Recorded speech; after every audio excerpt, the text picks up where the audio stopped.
मोहतरम अब्दुल कादिर पटेल साहब।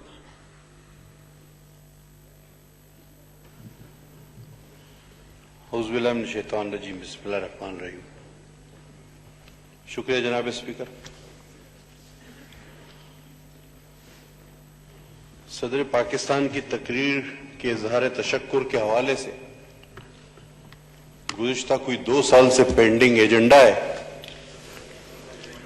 और मैं शुक्रगुजार हूं हमारे पार्लिमानी उमूर के काबिल वजीर साहब का कि उन्होंने आकर कम से कम इस एजेंडा पर अमल दरामद तो जरूर करवाया। बजट स्पीच, इजहार तशक्कुर, ये हमेशा कुछ बहाने होते हैं बात करने के। हकीकत में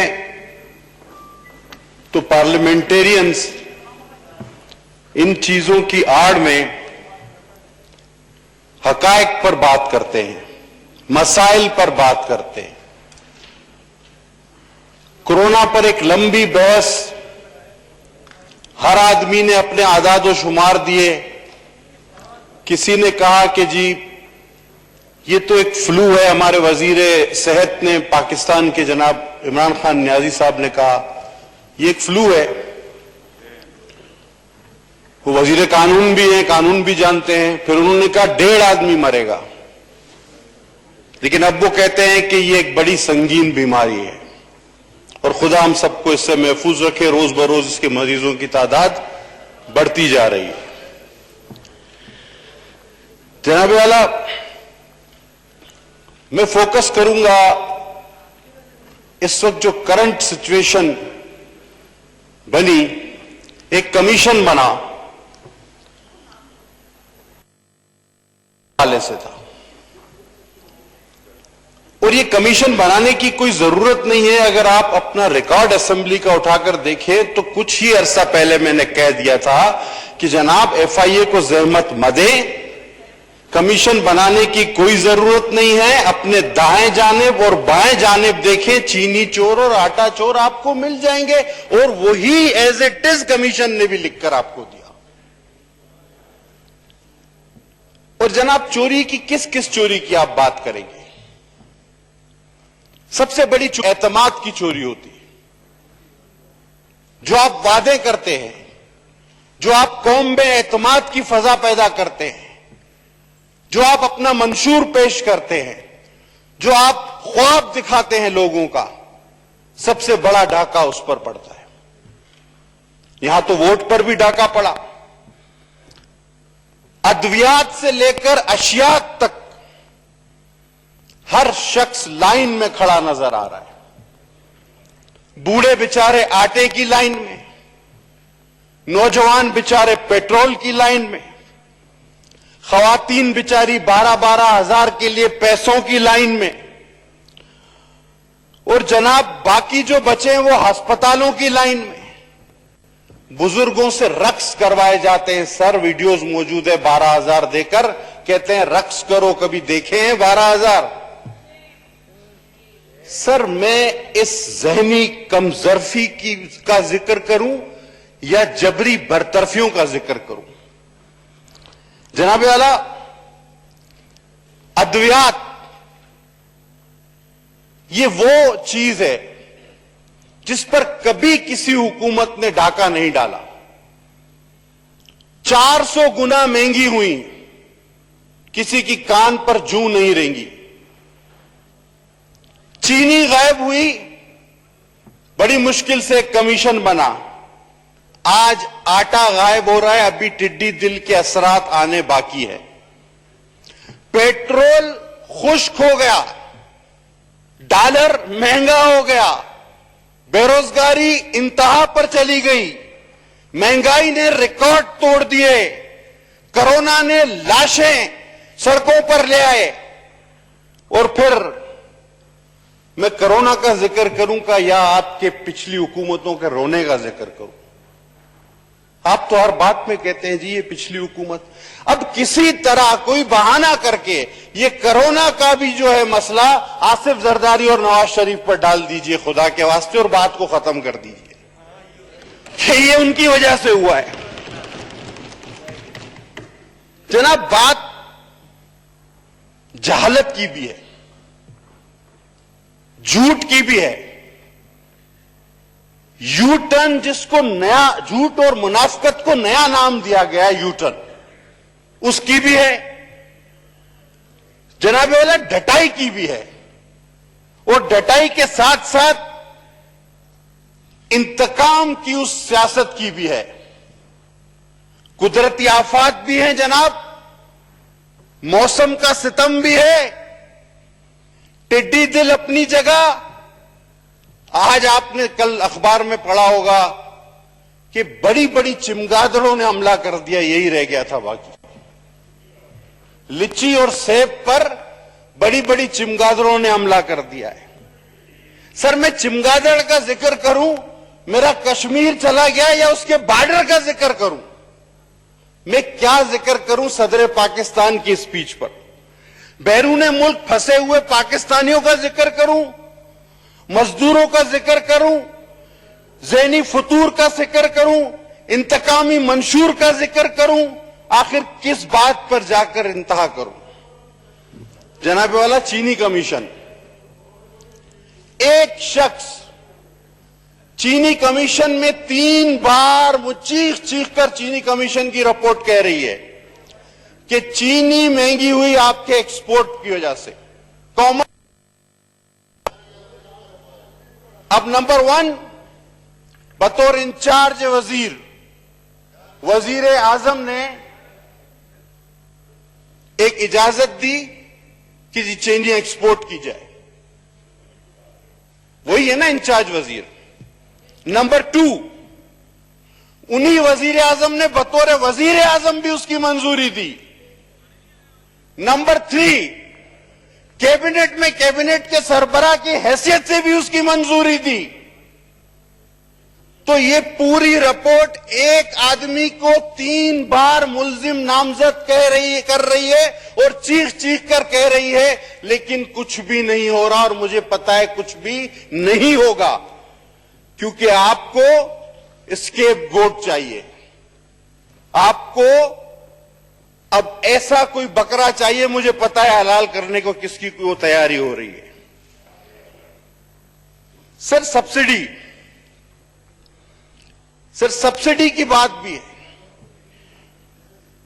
पीटीआई हमेशा इस बात पर रोती आई कि जी लूट कर खा गए, और आप अंदाजा करें कि साबिका दौर की सब्सिडी भी इस हुकूमत ने अदा की है, और वो भी अरबों में।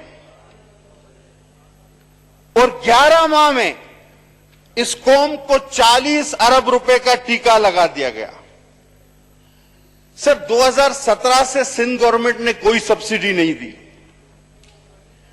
2018 में चीनी 51 रुपए से 67 रुपए पर आ गई सर, और आज 82 रुपए है।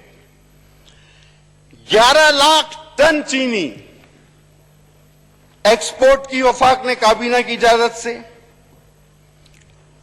और जुबानी आर्डर के तहत पंजाब हुकूमत ने सब्सिडी जारी कर दी।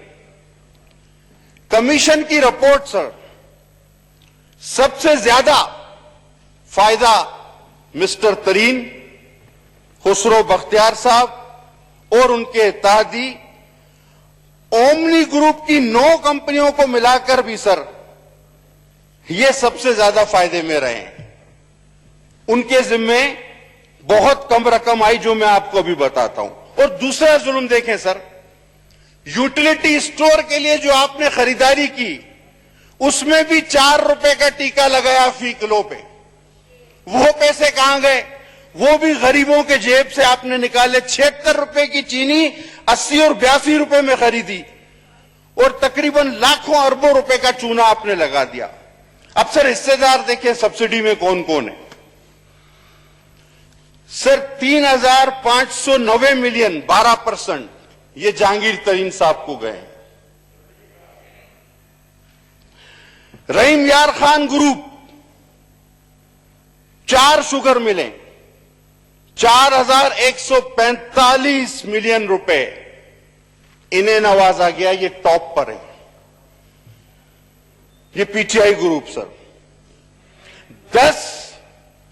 10 मिल के 10 मिलों को 7,735 मिलियन रुपए दिए गए और जनाब 2,324 मिलियन रुपए ओमनी ग्रुप के भी जिम्मे आए। मैं बिल्कुल इसका इकरार करूंगा, मैं किसी से मुंसलिक नहीं हूं, किसी के से नहीं डरता।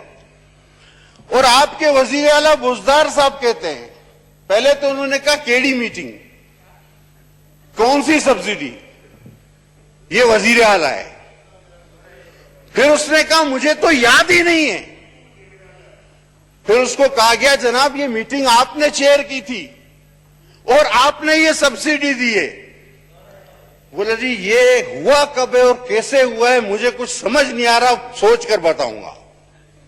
अब जिस मुल्क के सबसे बड़े सूबे के वजीर आला का ये हाल हो तो मैं आपसे ही पूछूंगा सर कि किस सिमत जाइए और क्या कीजिए।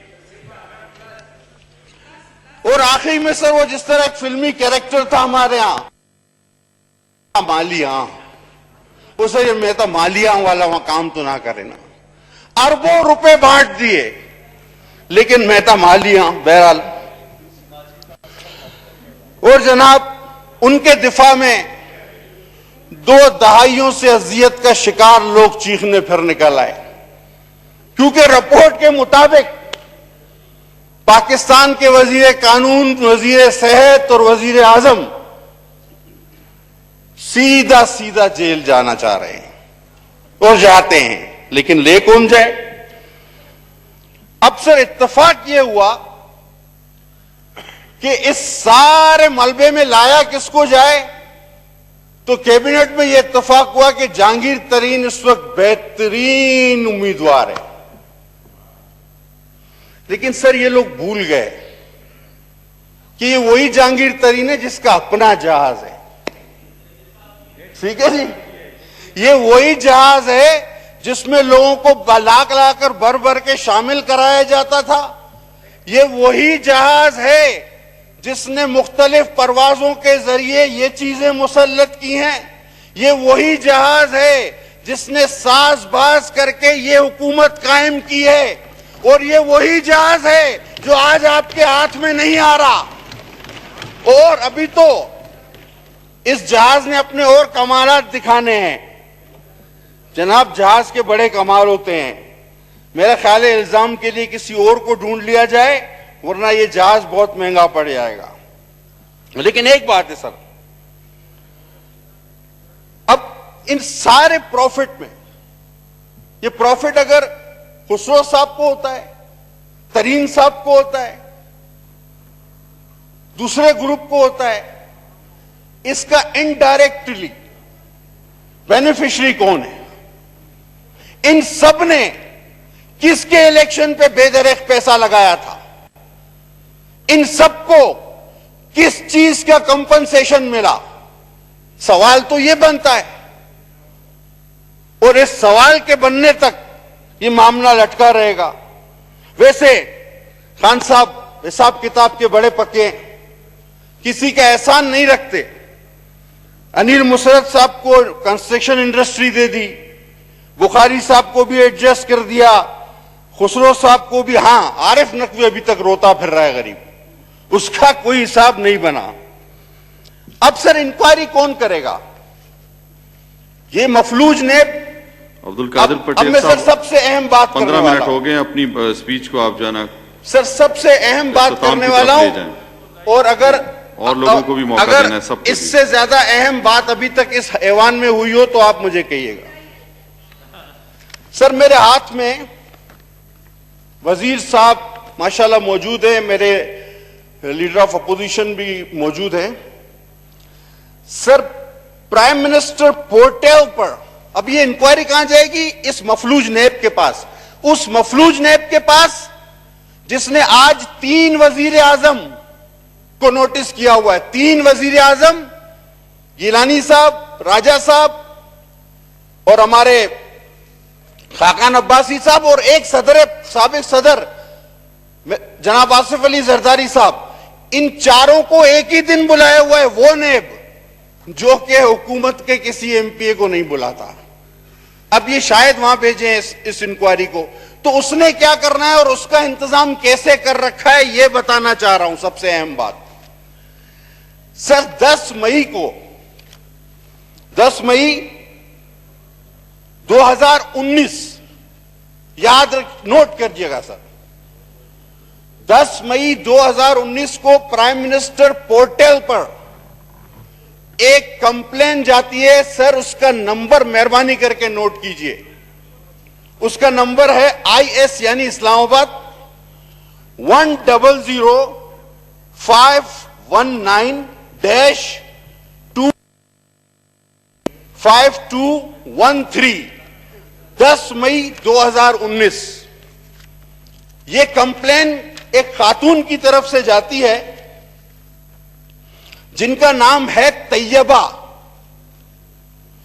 और वो खातून 10 मई को इस कंप्लेन में ये कहती है कि मेरे शोहर पर नाजायज केस बनाकर मुझे जिनसी तौर पर हिरासा किया जा रहा है, और ये क्लिप्स भी उसमें वो लगाती है। ये क्लिप्स ये 10 मई को PM पोर्टल पे जाती है कंप्लेन, और इन खातून को जवाब आता है कि आपका केस हमने ह्यूमन राइट्स को भेज दिया है।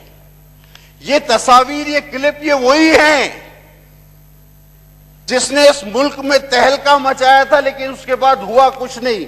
अब 10 मई को ये केस PM पोर्टल चला गया, और उसके बाद सर 23 मई को यानी 13 दिन बाद टेलीविजन पर एक प्रोग्राम आता है, और यही वीडियो जो कि खातून PM पोर्टल पर भेज चुकी है उसमें चलाई जाती है, और कहा जाता है कि मजीद भी वीडियो मौजूद हैं, तो आप मुझे बताएं इस नेब ने और क्या कर लेना है। क्या PM पोर्टल लोगों की जाती मालूमात और उनको हासिल करके दूसरों को ब्लैकमेल करने का आप समझते हैं कि उसको हक हासिल है?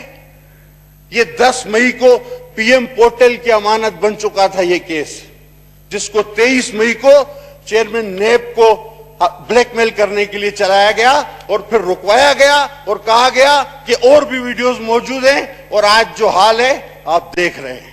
ये रिकॉर्ड पर रहे, मैंने नंबर भी दे दिया आपको, मैंने कंप्लेंट नंबर भी, सब्जेक्ट भी। तो मेरी बहन ने कराची का जिक्र किया, मैं 2 जुमलों के बाद खत्म करूं। सर 21 कराची में सीटें हैं कौमी असेंबली की, 14 PTI ने जीती, 4 उनके इत्तेहादी MQM के हक में आई, बाकी सीटें बची 3 आगा रफीउल्लाह, जाम अब्दुल करीम और मैं। सर 18 हलकों में तरक्याती फंड 15-15 करोड़ रुपए के जरिए काम जारी हैं, PTI के और MQM के। हम 3 जो मजाफात से ज्यादा डिजर्विंग हैं, सिर्फ इसलिए कि हमारा ताल्लुक पीपुल्स पार्टी से। सर वहां से आपकी पार्टी को, PTI को भी वोट मिला है, मेरा तो फर्क ही 1000 का है। सर अगर इस तरह की इंतकामी सियासत होगी कि 21 में से 3 MNS को सिर्फ इसलिए एक्सक्लूड किया जाएगा कि उनका ताल्लुक पीपल्स पार्टी से है, तो आप इस जहनियत का अंदाजा लगाएं, इस इंतकामी कार्रवाई का अंदाजा लगाएं, और फिर आप कहते हैं कि ये मुल्क चले, आओ मिलके चलाएं। बाबा रवान साहब तशरीफ रखते हैं, एक शेर कहूंगा और उसके बाद इजाजत लूंगा। हम नहीं वो जिन्हें सहना ये जब आ जाता, तेरी जुदाई में किस तरह सब्र आ जाता, वो मुझको छोड़ के जिस आदमी के पास गया, बराबरी का भी होता तो सब्र आ जाता। बहुत शुक्रिया सर। जी जनाब